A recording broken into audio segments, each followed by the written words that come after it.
this one's definitely an old school collection of Eric DeCamps. He's a New York magician he was one of the top students of Frank Garcia and other major figures in the New York area. Eric was the next up and coming guy after that generation of guys, and he shot this as a thing for magicians so that they could learn. And we are just fortunate that we get to see him in his prime doing this stuff. And as far as I know, Eric is still working today. You can still book Eric. He's still out there as a magician working, but this is him in the mid 80s. And it'll be fun. Oh, yeah. We'll get to see an audience from the mid 80s in addition to Eric doing this really, some of it is really technically difficult, flashy, beautiful stuff, and it's a fun collection. I think we're gonna have fun today. So let's I think the best way to go is let's just take it away and watch this first one, and we'll talk about it when we get to the other side of it. All right. Thank you. As they said, my name is Eric DeCamps, and the real reason why I was invited to work here this evening is not because I happen to do a lot of magic. The real reason is because I happen to have the ability to control time. This is true. On occasion, I've been known to make a simple card trick seem to last an eternity. But of course, I won't be doing that this evening, but I'd still like to give you a demonstration of time control with the aid of this pack of playing cards. Okay? And your kind assistant, sir. What is your name? Dennis. Hi, Dennis. I'm going to ask you to pick a card, any card. No, wait a second. I want to make sure this thing is fair as possible. All right? I'll shuffle the cards. You can say stop anytime you like. And Stop. where, here? Mm-hmm. You sure? You can stop me anywhere, but you stop me here. Let's see that card. The 9 of spades. Good card. One of my personal favorites. The 9 of spades. Now, I don't want you to think I'm using any duplicates. So to dispel that theory, I'm going to ask you to sign the card with this magic marker. You take the magic marker and just sign your name in big bold letters across the face of the card. Don't be afraid. Nice work. You're obviously from New York, aren't you? I thought I recognized your work from the New York City subway system. Nice work, nice work. The 9 of spades with Dennis's signature right across the face. Keep your eye on it there.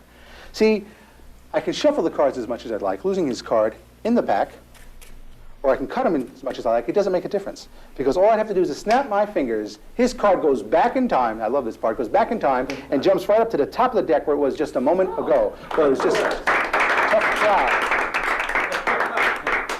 All right, I'll tell you what. I can see you guys are a tough crowd, so I'll send it through time and space this time. Keep your eye here on the 9 of spades. Watch it closely. If you take the 9, place it right here in the center of this half, squeeze it in slowly, wave bye-bye. It travels through time and space and lands right over here was just a moment ago. I have not seen that one before. Yeah, sure, a little sympathy, but I like that. I'll accept it. Look, Dennis was kind enough to sign the face of the card. Your name, sir? Dan. Dan, good. I'm going to ask you to sign the back of the card. So if you were to take this magic marker and just sign the back of the card. Great work. Okay, can I have that back? Thank you. Here it is. Dan has been so kind to sign the back of the card, and of course, Dennis was kind enough to, what a team, Dennis and Dan, I like that. Double D, Dennis and Dan. Now, what I'm going to attempt to do here this evening, I've never done this before, I've got to be honest with you, but I'm going to do it now. I feel so confident that I can do it, is send this card back in time before it had any writing on it, okay? We'll try it. Watch on the count of 3. 1, 2, 3. Oh, wait a second. Wait, I have to apologize. Sometimes I forget my own magical strength. And obviously I sent the card so far back in time, I sent it before it was even printed. But if I don't wait too long, I can get the card to come back. Watch this. You're going to love this. Watch on the count of 3. 1, 2, 3. 1, 2. Wait a second. It's not. Oh, I have to apologize. I did wait too long. See, what happens is the card comes back, but it comes back wrong. See, it goes through a time warp, comes back inside out. You don't believe me. There's only one way to prove this to you and to bring this thing to its stunning conclusion. And that is, look, if I give it a little tap right here, I should be able to weaken a corner here and actually separate the layers of the card. Wait a second. How the heck does Derek Dingle do this? Look, separate the layers. Can you see that? Separating the layers of the two cards. There it is. There, of course, is Dan's half. This is Dennis's half. There is Dan's half with his signature on it. And I thank you very much.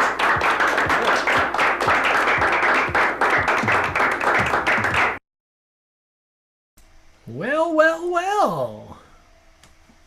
Interesting, huh? Very different effect. I don't think I've ever seen anyone else do that, splitting up in a card effect like that. It's pretty No, good. I don't think I've ever seen that before. Yeah. Pretty good. It's pretty good. It was pretty good. Knowing what's going on to make that, because you know what's going on to make that split. Mm-hmm. Think about how much more difficult all that other stuff that came before was. I know, that's what I was trying to walk that one back in my mind. That's very clever. I like that. Very clever and very different. Memorable effect. I like that. Because it's sort of, it's that anniversary waltz effect so much. Right? Kind of. Yeah. It's that, but you turn it on its ear and it becomes something like a different animal, right? It's got that conflict of you both sign the card and you're both going home, and who gets to take home the card, right? And it's a weird little. Well, this is different because someone gets the back of the card and someone gets the face of the card. That's right, but you're still setting up that conflict of them both signing the same card, and now what do we do? Sign this card, what's going to happen? Yeah. And I guess it does take a different path than the anniversary waltz, because you make. But that's just a very neat little trick right there. Very interesting. It's a very neat little trick. I don't think he did that one kind of ambitious move card in the middle I've never seen before like that. Right, and I think it was because of what the nature of what that whole system is. Condition. Make it look like that, right? Yeah, but it was a very effective, ambitious move. I mean, I looked at that, I was like, man, it's good. I've never seen that. That was really cool. It's really good. It's really good. Yeah. So let's continue on. Now we're going to get into more of him doing a little bit more of a demo, right? Him sort of demonstrating his skill. And that leads into a very interesting premise and something that we've seen before. But this next section is really just a demo to set up where we're headed. So let's watch this great demo. This is really cool. A lot, and I'm often asked, do I cheated cards? Cheated cards? Thank you. I got to be honest with you, I don't. But I do happen to know a professional card cheat, and I asked him what is the main objective. The main objective of a professional card cheat. He told me, Eric, it's to be able to get the 4 aces in your hand in almost any game that you may be playing. Of course, I know of 2 methods of doing this. Actually, more than 2, 3, I'll be honest with you. 3 methods. I'd like to share them with you right now. The easiest method. Now, those of you who've been watching closely might have noticed I took out the 2 2s, and there's a reason for that. Because if I take the 2 of hearts, watch the 2 of hearts closely, and I can just squeeze it, rip it in half, and get the 2 red aces. Thank you. For those of you who may have blinked, I'll do it again. Keep your eye here on the 2 of spades. If we take the 2 of spades, watch it closely. Again, just give it a squeeze, snap, and it turns into the 2 black aces. 4 aces, the only 4 aces in the pack, I might add. Now, of course, I told you there's a hard way of doing this. And I'd like to share that one with you, too. Watch this. The ace of diamonds, the ace of spades, the ace of hearts, and the ace of clubs. 4 aces, 4 different parts of the deck. Is that fair, sir? No. 4 aces, 4 different parts of the deck. I don't want you to think I put them in any specific spot, so I'll tell you what I'll do is I'll shuffle them, losing them throughout the pack. Now, to make it extremely difficult for me, I'm going to name the 4 aces and cut to them. For example, the first ace, which I'll attempt to cut to, will be the ace of diamonds, watch. And she should be right around here, the ace of diamonds. That's ace number 1.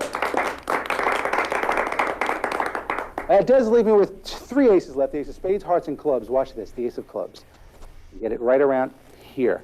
See, if we just go 1, 2, and 3, yes, indeed, the ace of clubs is right here. Okay. I have to apologize. Sometimes, see, it's not my magic that stinks, it's my pronunciation. See, that's the 8 of clubs. 8 ace is very similar. Because if I take that 8, wave it over that ace, notice that it does change into the 8 of clubs. That's ace number 2. That does leave me with 2 aces left, the ace of spades and the ace of hearts. Right? We've got the ace of hearts, the old ace of amore. Well, that's as much as Italian as I speak. Watch this. The ace of hearts face up. Give the deck a quick cut, and there it is, the ace of hearts. That's ace number 3. That's ace number 3. Now, you leave me with 1 ace left, the ace of spades. I never have to find it, because it usually finds me. It does. It's strange, but it's true. Watch this closely. Keep your eye here for the ace of spades. Jumps right out of the pack, just like so. There are all 4 aces right out of the pack. It's pretty great.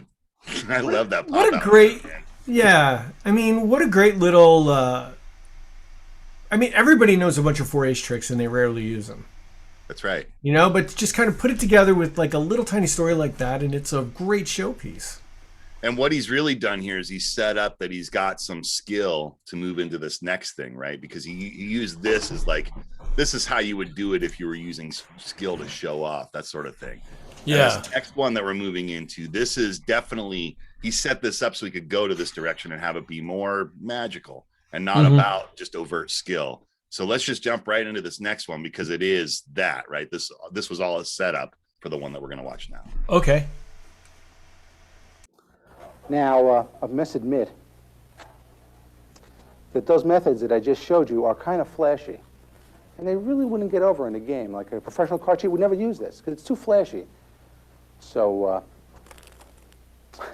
they use a technique that's used by very few card cheats and known by even fewer magicians. I'd like to share it with you right now. It's known as the squeeze. Watch this. Ace, 2, 3, 4 aces. And that's what we're going to work with. Just the 4 aces. Watch this. Ace of diamonds, ace of clubs, ace of hearts, and the ace of spades. Just the 4 aces and only the 4 aces. No, 1, 2, 3, 4. Right. 4 aces, 2 hands, and a charming personality. Okay, well, 2 out of 3 isn't bad. Tough crowd. Right? 1, 2, 3, 4. Now you see the ace of hearts, that's the leader. So we'll place it right over here. Okay? We'll place them right over there. These 3 aces will join that in a most mysterious fashion. Watch this. The ace of clubs first. Keep your eye on it, because if I give it a squeeze, it should disintegrate. Falls down to little tiny pieces, like so. You can't see it. If I grab the essence of that ace, you can't see it. It's there. It's because it's in motion. As soon as it comes in contact with the ace, look, it becomes visible. See? I'm not kidding. There's 1, there's 2. That's now 2 aces there. 2. That's 3. Now this is 2.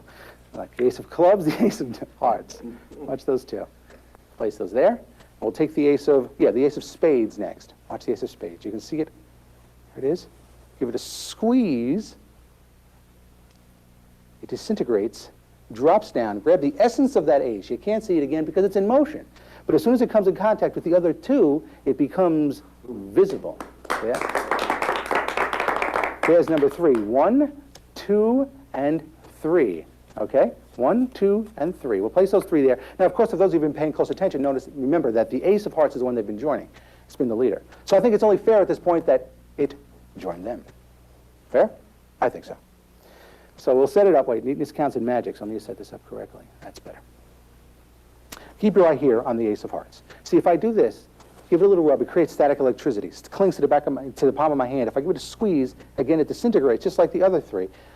Watch it again. Keep it in motion. Can't see it. It's not until it comes in contact where it becomes visible, where it actually becomes visible. Join the other 3s. Remember, working again with the 1, 2, 3, 4, 5. Wait a second. One fell.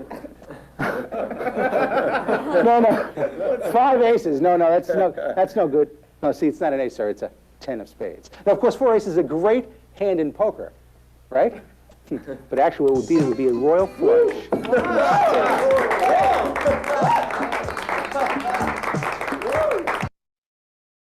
It's a nice twist on that whole thing. That's pretty good. You're muted over there, sir.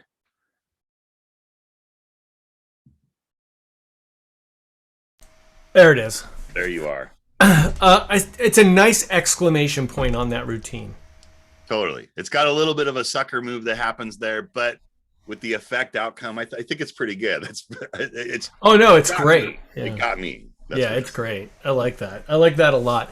And that's a trick, that doesn't really end. It ends where you think it's going to end. So it's nice to have a surprise. Right. That actually has an ending. That's totally true, because that trick is that, and then there's another one, there's another one, there's another one, and then there's the last one, and that's the end of the trick.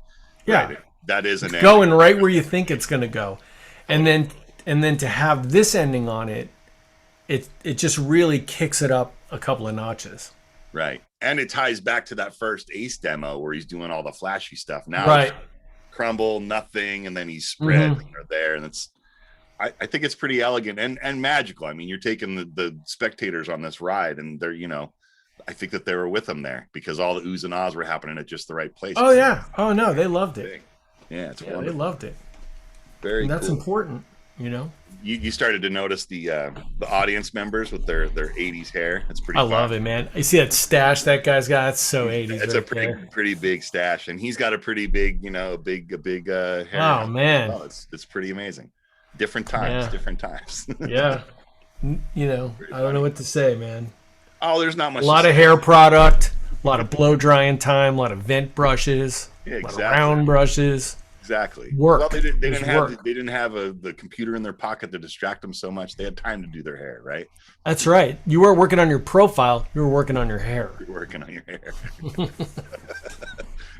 I had the feathered back, like, the parted in the center and the feathered back, man.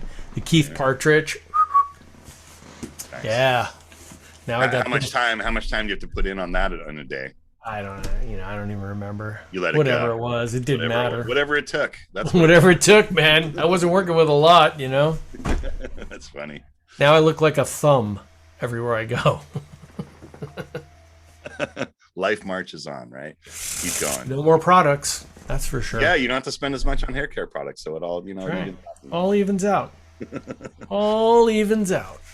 All right, well, let's watch Eric do another classic that you guys are going to love. I think this is a great handling of this, and you guys have all seen this trick. It's wonderful. Oh, wow. What is your name, sir? Robert. Hi, Robert. How are you doing? Here, Robert, here's the idea. I will allow the cards to cascade from one hand to the other like so, and you can say stop anytime you'd like, okay? Stop. Right there? Okay, fine. Now, you could have stopped me at any card, but you stopped me at that one, right? You could have stopped me at any one of these, but you stopped me at that one. We'll look at it in a moment. Now, have you ever been to a casino before, Robert? Yes. You have a, may I ask where? In Atlantic City. Ooh, the big town. Okay. Now, if you ever played blackjack, or 21 as it's better known, you might have noticed that they don't deal the cards out of their hand. They deal them out of a box known as a shoe. Sometimes they have 4, 5, up to 6 decks in a shoe. But there's one card that you'll never find in any casino in Atlantic City or Vegas. You know what card that is? No. It's the Joker. You know why? Because they're illegal. It's true. It's true. I'll show you exactly what I mean. Here, I just happen to have a few jokers. No pun intended. A few jokers here with me. About a half a dozen. Yeah, there's 1, 2, 3, 4, 5, 6. We'll deal as if we're dealing 3 hands of blackjack. 3 of them face up and 3 of them face down. Now, Robert, a moment ago you could have stopped me at any card, but you stopped me at this one. Let's see what that is. The 3 of hearts. Good card. Watch what happens when this 3 of hearts gets in contact, comes in contact with the Joker. Give it a little squeeze and a little rub. Look, it duplicates that 3 perfectly. Yeah. Watch what happens when this Joker has a close encounter with the other 2 3s. Little snap. It too changes into a 3 of hearts. The third one, has just got to change. 1, 2, and 3. The fourth one, don't blink or you'll miss it. If I give it a little rub, it too changes into a 3 of hearts. The Joker. Now, those of you who've been watching closely might have noticed that my Jokers run bicycles. And there's a reason for that. They run bicycles for a very good reason. In case they want to make a quick getaway, they can pedal away. But before he does, watch closely. You'll notice that he changes into a 3 of hearts, just like so. 1, 2, and 3. Now, this last card is still a Joker. But to quote a magician, a very famous magician, like a mirage glimmering upon the desert sand, that image is quickly replaced with that of a 3 of hearts. So you have 3, 3, and 3, of course. That's 3, that's 6, that's 9, that's 12, 15, 18, and 3 is what? 21. 21. That's exactly what it is. 21, and you're a winner. See that? Everyone's, oh, but wait a second. If you're a winner, if you have 21, what's the most important thing when you get 21, Robert? Blackjack. Oh, that's more than that. It's actually 21 you win, and that is to collect the money. You must always collect the money. That's the most important thing. Don't let anyone tell you anything different. That's. Your name, sir? It was great. Killer, That was right? great. Killer ending, man. I mean, it's just great. I never ever thought of doing wild card with that face up and face down and made the connection to blackjack. What a great presentation play, right? Fantastic. So and then with the money at the end, the whole thing comes full circle. Boy. I mean, Winner. I can't tell you I would spend a Saturday just doing wild card at that, magic shop booth over and over and over and over and over and over. It's a great trick. It's such a great trick. Yeah, it's a fool. And that's probably one of the better presentations I've seen, really. Yeah, really good. Well, he's You know? clearly a pro. He's clearly a guy who's working for people on a regular basis when they shop Yeah. this. I would imagine that that's just his life and the way it's always been. He's just a guy who's working. And Right. the times that we have the opportunity to actually see him do any of that work, we're seeing the fruit of all that labor, right? We're seeing it just polished. And this routine is no different, right? That's clearly a routine he's done hundreds, if not thousands of times. Exactly. Wonderful. Yeah. And it's just great. And what's nice about it is people will go, oh, that's just wild card, whatever. That's everyone knows that one, you know? And it's like, actually put the work in on it and you'll see why it's the thing that everyone knows because it's so strong, but you have to put the work into it. Right. And it's It's true not of just a everything. trick. Right? It's true of everything. Everything you touch in That's that, true. even the self-working easy stuff. If you don't put in the work and really practice how to present the thing, learn where the beats are, it's just this thing that's never really going to be complete. You have to put in that time. You have to polish it. You have to live with it and make it a living and breathing piece of you so that it feels like something that someone would care about and want to pay any attention to when they actually see you do the thing. Otherwise, who cares? Who cares? If you don't care. If you don't care, why should anyone else? That's exactly right. That's Yep. exactly right. So it's, great lessons here. Great lessons. Yeah. Let's do this. Let's watch this last one. This is the closer of the whole show. And this is a really wonderful, wonderful piece of magic. This is what Eric does when it's time to get the money, when it's time to impress the person that hired him. This is the trick. So let's watch this thing and we'll talk about this on the other side. And we can probably get into some details on this stuff in the after show. Let's watch this one. This is great. Your name, sir? Steve. Hi, Steve. How you doing? Would you like to help me out with a plane? We'll just pick one out? Good, good. And again, your name, sir? Joe. Right, Joe. I got it. Joe, would you also pick one out? Anyone? Look at it. Okay. And Terry. I remember that. Terry, would you also pick one out? Now, Terry, I got to be honest with you. I want to make sure that your card is different from any card in the pack and any pack in the universe. So what I'm going to ask you to do is to actually sign your card with this magic marker in big bold letters across the face of the card, just the way Dennis and Dan, that lovely team, a little earlier did. Okay, great job. Magic marker back first. Now, Steve, did you look at your card? Yes, I did. And you remember that card is? Yes. That's important. Would you place your card back here? Okay, we'll just shuffle that, losing that into the pack. And Joe, would you place your card back? And you're not going to confuse your card with any other card in the pack, am I correct? Okay, that's good. And would you blow on to make sure the ink is dry? Is it dry? Okay, let's place the card back. Now, did you folks over here get to see Terry's card? Oh, you did show them. Okay, that's important. Well, it doesn't really make a difference if you really think about it, because it's the only card that's signed in the pack. Am I right, Susan? I thought so. I feel so confident they'll be able to find all three cards, and I'm going to bet all the money right here in my wallet that I'll be able to find all three cards. Now, Susan, you have an honest face. You're not a banker, are you? No. You have an honest face anyway. So would you hold out your hands flat like so? Keep your hand and the wallet right there for the next 2 minutes, and don't move. Sort of like the Statue of Liberty right there. That's a beautiful job. Hold on to that wallet. Don't move. Now, watch this. Do you remember what your card was, Joe? Yes, I do. Good. On the count of three, what I want you to do is to shout out loud so that everyone here can hear you. I know you can do it. Is the name, the identity of your card. And when you do that, again, even though your card is lost and shuffle in this pack, when you shout out loud the name of your card will jump out of the center of the deck, do a quadruple somersault in the air, land right here in my left hand. You guys are going to love this, all right? This is great. On the count of three, watch. 1, 2, 3. Go ahead. King of Hearts. King of Hearts. Come out flying. Wow. There it is, ladies and gentlemen. The King of Hearts comes out flying. That's, of course, card number one. Steve, your card was not the King of Hearts. What was your card? Jack of Spades. Are you serious? Yeah. Watch this. The King of Hearts, as it visibly changes into the Jack of Spades. As they say back home in New York, this kid's hot. That's the card number two. One more card to go. One more card to go. That's, of course, Terry's card. And Terry's card is the only card that's signed in the pack. I love that. In the pack. As a matter of fact, I feel so confident at this point that I'll be able to find Terry's card. I'm going to actually do it while blindfolding this pack of playing cards. Yeah. Okay? Serious. Watch. Right there. To the count of three. 1, 2. No, I don't think this is going to work. Why? You know why? Because there are no cards. What? There are no cards. Gee, I don't know if you guys should applaud at that part. because I didn't find Terry's card. I got Joe's card and Steve's card, so you're out of contention. You don't get any of the money. Looks like you got the big bucks, Terry. But before you collect your winnings, would you be so kind as to share the identity of the card with all? 4 clubs. No, come on, don't tease me. This is my act. Seriously, what was the name? The 4 clubs. Of the card you signed your name across the face of? Right. The With 4? yeah, the 4 clubs. Are you serious? Yes. This is too bizarre to be true, folks.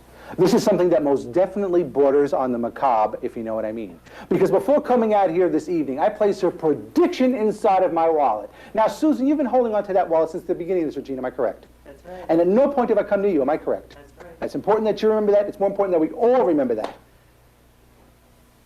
May I please have the wallet back now? So I love this part because I feel so Vegas-like, if you know what I mean.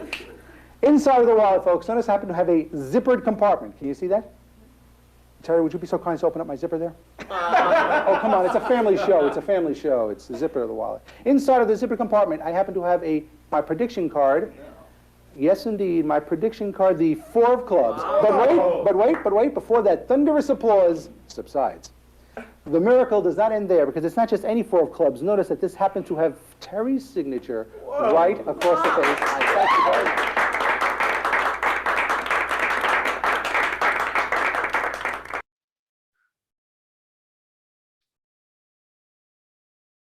Very classical handling, huh? It's getting a lot out of card to wallet, isn't it? Yeah. Well, with those first 2, I mean, the first part of it, those were very classical ways of handling card magic.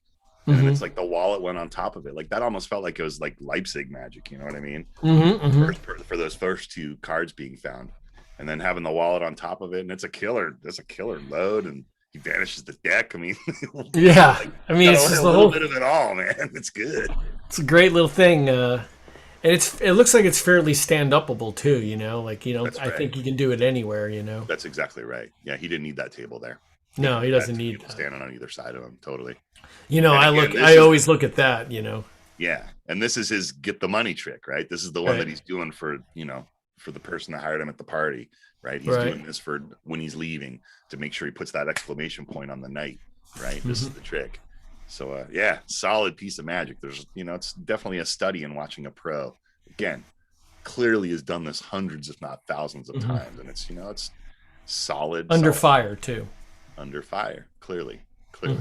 He had all those beats and all those moments that clearly came from, you know, doing it so many times that you figure out what those beats are.